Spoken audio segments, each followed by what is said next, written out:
Ffarquhar Fables. Read by TARDIS9.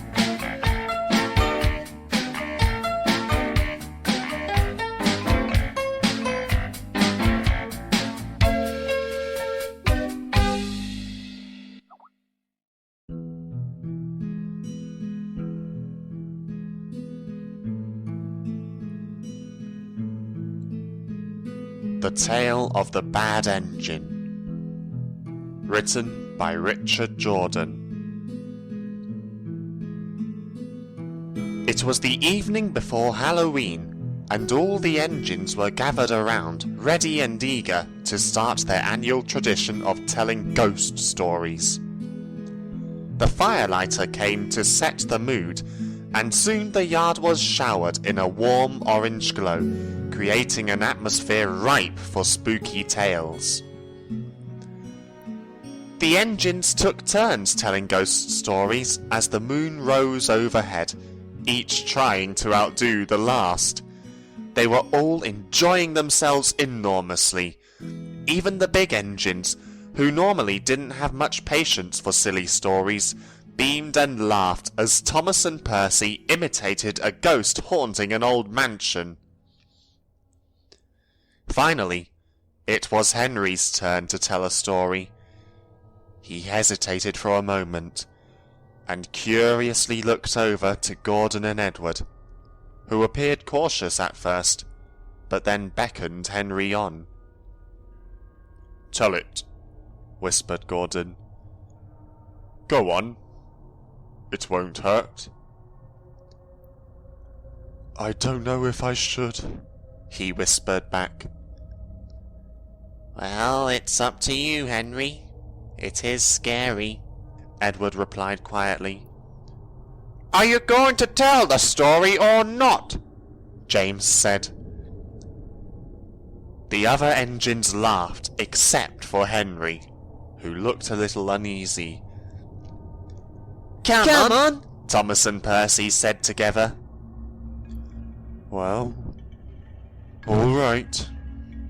Here goes." And so Henry began. Many years ago, there was an engine who worked on a faraway railway. He was never given a name, or I should say, never lived long enough to be given a name. Henry paused impressively. "You see," he continued, "all engines, when they are built, are friendly and hard-working. But once in a while, engines come out bad. And I'm sorry to say that this engine came out very bad indeed. No one knows how he came to be built, or what led him to do the things he did. But he left a path of destruction that haunts his controller to this very day." Thomas and Percy looked wide-eyed at each other. The engine thought himself to be a premier engine from a famous lineage, but he was actually an experimental engine, using only parts of other steam engines. The parts didn't fit together very well, and made him very mean-spirited and somewhat unhinged. He was painted blue, but probably should have been painted black. It was not uncommon for the engine to insult the others, and resort to light sabotage, such as bumping them without warning and misplacing trains over small petty squabbles. He was also easy to anger, and had fits of rage, taking it out on the trucks and sometimes engines smaller than he was. One day he buffered up to one of these smaller engines and pushed him to the edge of the turntable well, threatening to knock him in if he didn't cater to his every whim. Edward suddenly gulped, as if a bad memory had flashed across his mind. The big engines were furious, and confronted him about his awful behaviour. "Stop bullying engines smaller than you," they said. But he wouldn't listen. He continued to play spiteful tricks, and threatened that if the big engines ever told the controller about it, he'd make them pay. The two big engines, thoroughly fed up, got up very early one morning and met the controller at the station.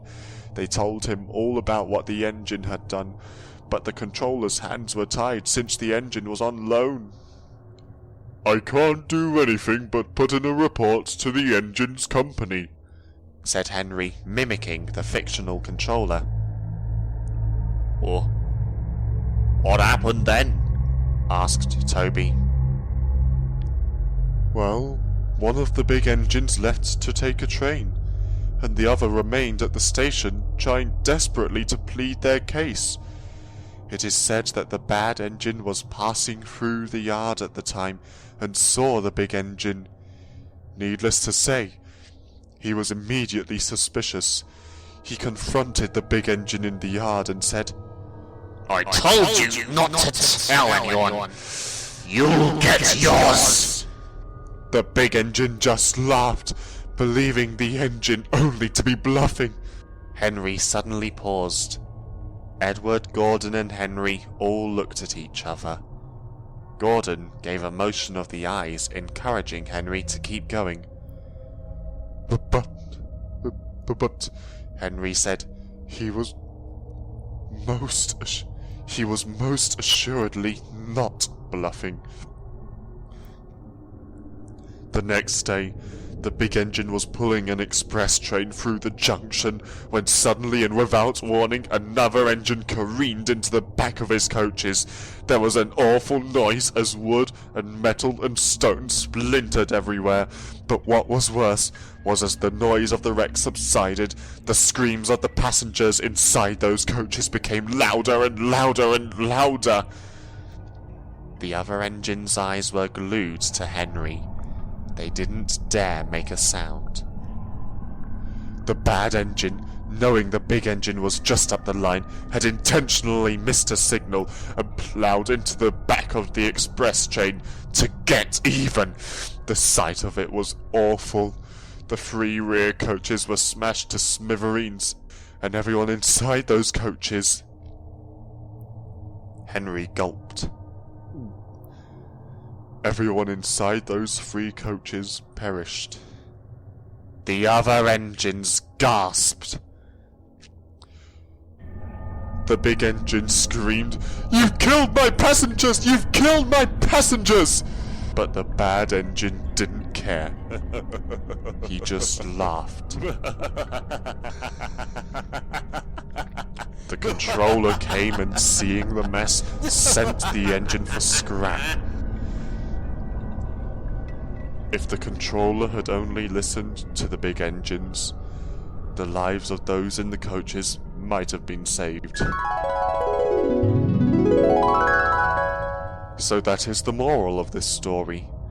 Stand up to evil and fight until the very end, or the evil might just turn you into ghosts. Henry gave a loud whistle, making everyone jump. "Wow, Henry!" James laughed. "That was a twisted story!" "I might have to keep the light on tonight," said Percy, and everyone laughed. Soon the engines began to leave the yard to get a good night's rest. Gordon, Henry, and Edward, however, stayed behind.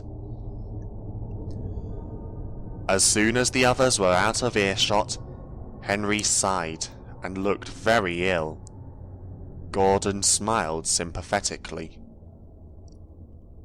"A fine performance, Henry, though I know that's not an easy story for you to tell." Do you think they knew who we were talking about? Said Edward. The only one who might have known was Thomas, but he was too young at that time to remember, added Gordon. You think 98462 was actually scrapped? Asked Henry. But Gordon and Edward didn't answer right away. The three looked up at the moon, feeling uncertain but hopeful, that the bad engine wouldn't come back to haunt them again.